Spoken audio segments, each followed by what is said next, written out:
Hey guys, I'm Captain Foley. I'm Connor Coggins, and we are still, Stuart, talking about Star Trek Discovery, episode 14, because stuff happened.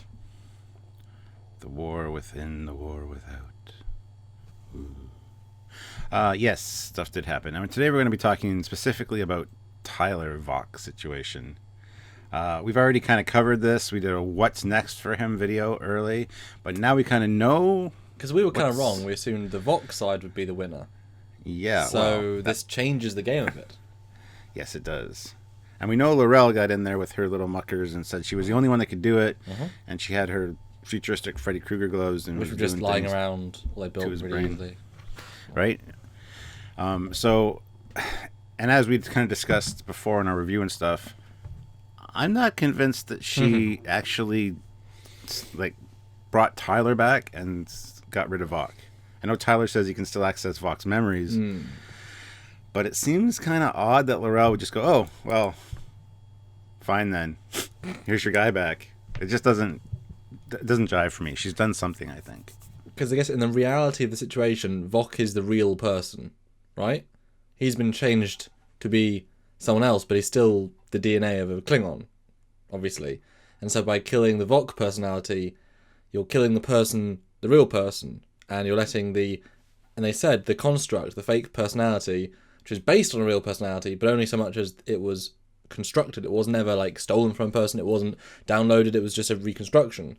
So, I mean, she's killing Vok, and that makes very little sense. She must be. I know he's the first one, but there must be some sort of fail-safe or something, which might be what she's doing. Because if you have to kill the Klingon to save the fake personality to stop it from ripping itself apart, it's like, oh, that's a problem. Yeah, it seems like a very sketchy situation. And again, they did mention the species reassignment surgery, which ties in with the Fastest Spies, where they had human-looking Klingons that could infiltrate Federation space, and Romulan Klingons that could go for Romulan space, which was cool. They said that he was the first. It just seems like taking the route they did was very excessive. It'd be easier just to kind of... What do you mean excessive? Well, with the bone crunching, the okay. DNA splicing, and the memory engrams, and it would just seem better to take a Klingon and kind of genetically modify him to look more human. You'd have to, I guess, if he's going to be scanned and stuff, you do have to change his internal organs and things. But I don't know. It just seems like a weird procedure. It seems a little excessive. Well, obviously we have the Aaron Darvins of the world, which once scanned are Klingon. That's it. It's a single scan, and we know in Enterprise, the augment virus muted their appearance and basically looked human. So, I guess if both races knew that, in a sense, then they'd have to go all out. And if this is the first test of this, then it is all out, all out. It is a failure, because he obviously connects with Burnham, and that corrupts, I guess, the programming so much that it breaks the real stability of the internal structure of his brain. But, how would you be able to do that without... Because, Klingons are quite different to humans. They've got, 2 hearts, haven't they? And they got double bone structure, and it's really a lot to change. They would have to do complete reconstruction. And cool enough, they have a honeycombed rib cage, so it's a lot stronger than... So yeah, there's a lot of redundancies. And just taking the extra bones out of the skull. Oh, shave it. The grinder. I don't know. Oh god. But it seems like L'Rell obviously is. I think she's an interesting. They're kind of approaching her like a prophet character. Not that she's particularly well informed. They go to her for information, and she tends to be relatively, direct. So it's kind of we'll go to L'Rell now.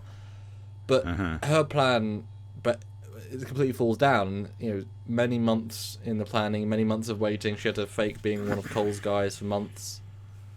Just to say, well, if I don't help, he'll die. Well, now I'm a prisoner forever. There must be something else.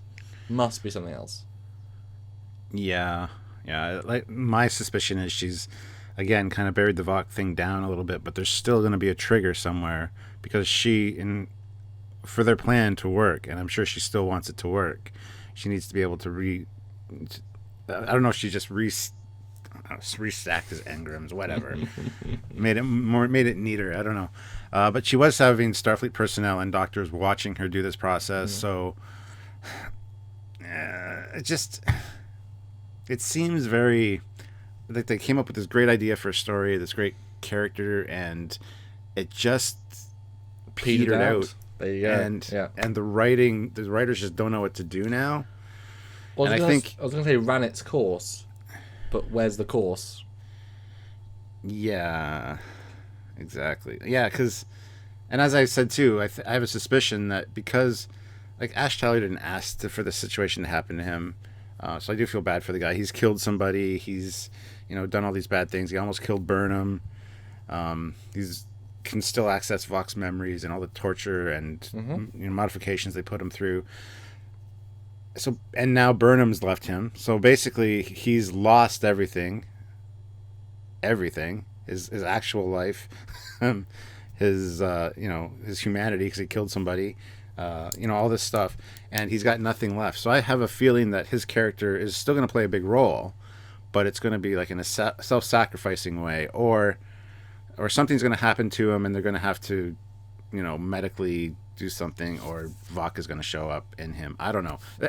I think the self-sacrificing thing's the easiest one, because it would alleviate all of his guilt and prove that he was actually who he was the whole time. So if he is the character that ends up and you've seen next on Star Trek Discovery, so you know that he's in the next episode and he's on the planet and stuff.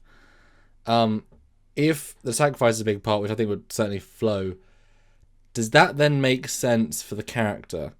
You introduce him at the start as the torchbearer of the Klingons, gets betrayed and loses everything, gives up everything again to then be a Starfleet officer, builds a new life with the Starfleet, gets triggered, fails, gets sent back, and the final resolution is the irony of the one chosen to save the Klingons by the Tuvma ends up destroying the Klingons and putting them back on the course to good Klingons.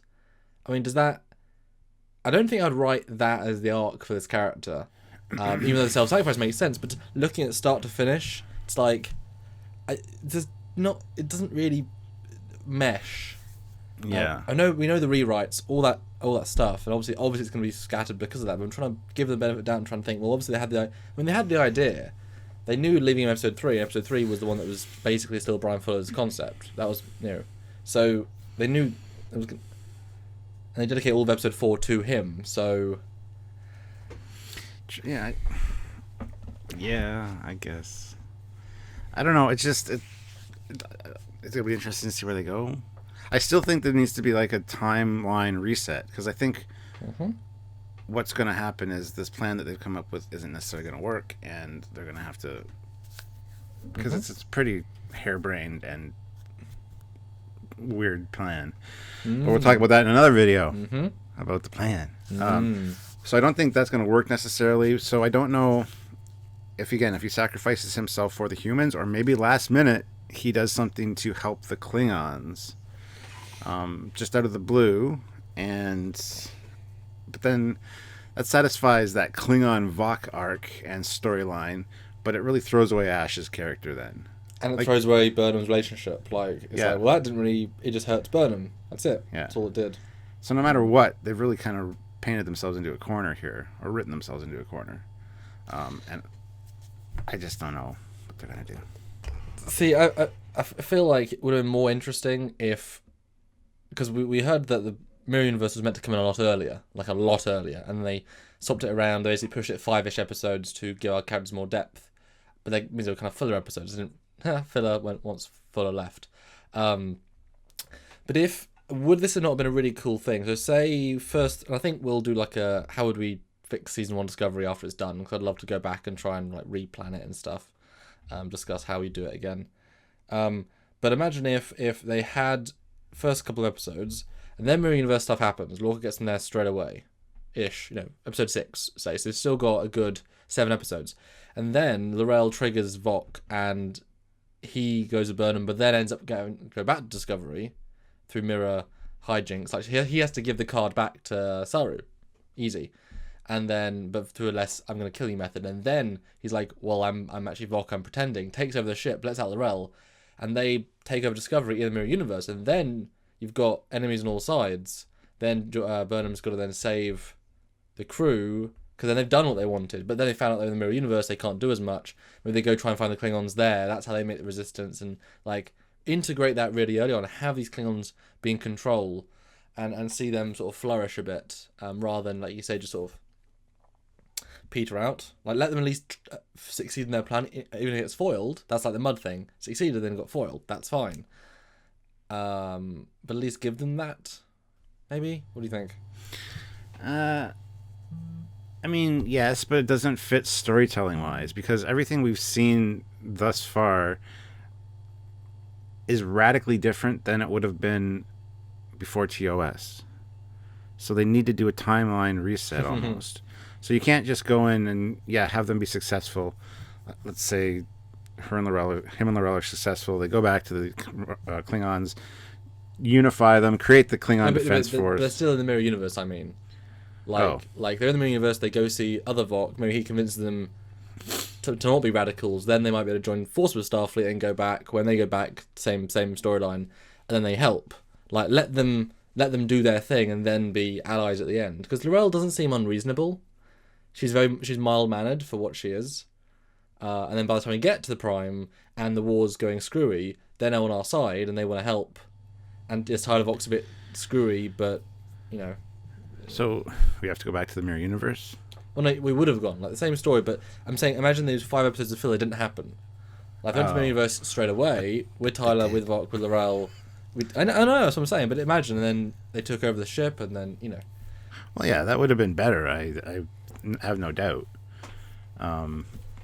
Unfortunately, reality we're stuck in is I don't know what they're going to do. But no, that's a good idea. That's a good concept. And who knows, maybe they do go back to the mirror universe. Maybe they came, because that didn't look like the mirror universe from Mirror Mirrors, so maybe they went to a different reality there, and now they're back in this reality, which actually really isn't our reality. This is the beginning of the other mirror universe. I don't know. We know there are infinite universes. Watch the one with Worf. Can't remember the name of that. Good episode. I like that episode, though. That's a fun one. Yeah. Is that Parallels? Parallels, yeah. Yeah. I mean, another alternate I was thinking of is that, L'Rell, the way I sort of visualize what she did is that she, like, their brains were one, but she cut the connecting tissue between the two, like, halves of his psyche. And therefore that's why he said they're distinct. But one is still the brain that was born in that body. One is still the one that should have more control.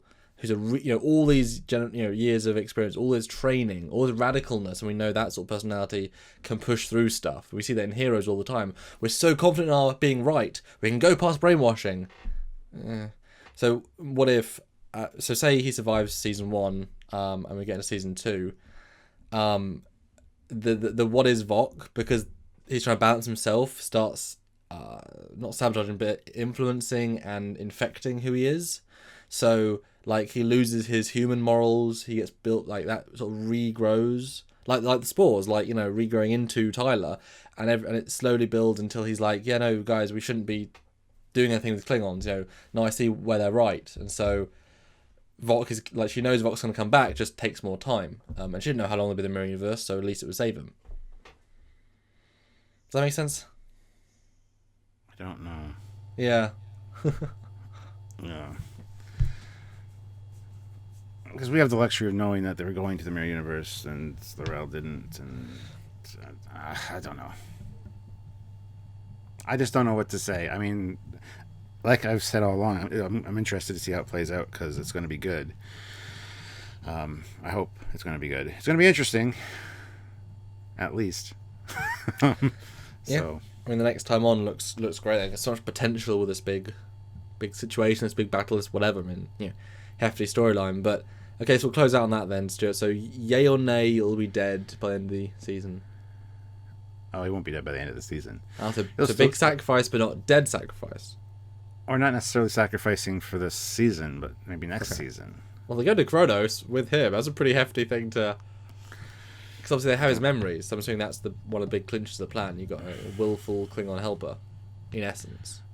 Well, yeah, maybe I can't. Because Sarah did ask him, "Are you willing to help us?" And he said yes. Yeah, I don't know. I don't think he's going to be sacrificed by the end of season 1. No, but I think eventually, sometime that character is going to have to do something to to bring himself back to be, or even be someone new. Yeah. Who can you be? I mean, Worf was a Klingon by nature, human by nurture. Within a certain, who's obviously young and Klingons as well, but so this is a Klingon by nature, human by brainwashing. But then, how do you meld those two? I mean, it'd be neat to have him sacrifice himself and die, but as a character, he's one of the most interesting people, and certainly the most interesting person left of what you could do. Especially if he could pretend to be Vok and then go out to Klingons and say, I am actually Vok, and that wouldn't work because they'd be too racist against him and he'd be not purebred. Well, they're already negative, but there's so many things you could do with this unique. I mean, he's unique at this point. That's really interesting, I know what's going to happen. Season 2, the Prime Universe Lorca is going to show up and he's going to have Ash Tyler in tow, the Ash from the Mirror Universe maybe, and they're going to okay, now we can put all of his memories that he got in this universe into that Ash Tyler, who's actually fully Ash Tyler, and we can Vok this guy up and send him back to I don't know. There you go. That solves it. Writing, yay! Anyway, guys, what do you think of our theories? Is he going to sacrifice himself? Is he Vok? Is he Tyler? What's going on with that? Comments below, always welcome, and we look forward to seeing them. And if you want to help us make more content like this, as we tend to do and we love to do, head on over to Patreon. There's a link in the description below. You can help us out on a monthly basis, or Trekyards.com and click the donate button for a one-time donation. And it all goes towards the show and helping us make it for you guys. If you want to support the show in a free way, then just share. Share the love of Trek by showing love of Trekyards. Anyway, I think Trek fans will enjoy any of this great content on Discovery, or even our pretty vast back catalogue of ships and tech and interviews with designers of all different types of Trek iterations. So until next time, guys, I am Connor Holmes. And I'm Vok. Captain Foley. Captain Foley. See you later.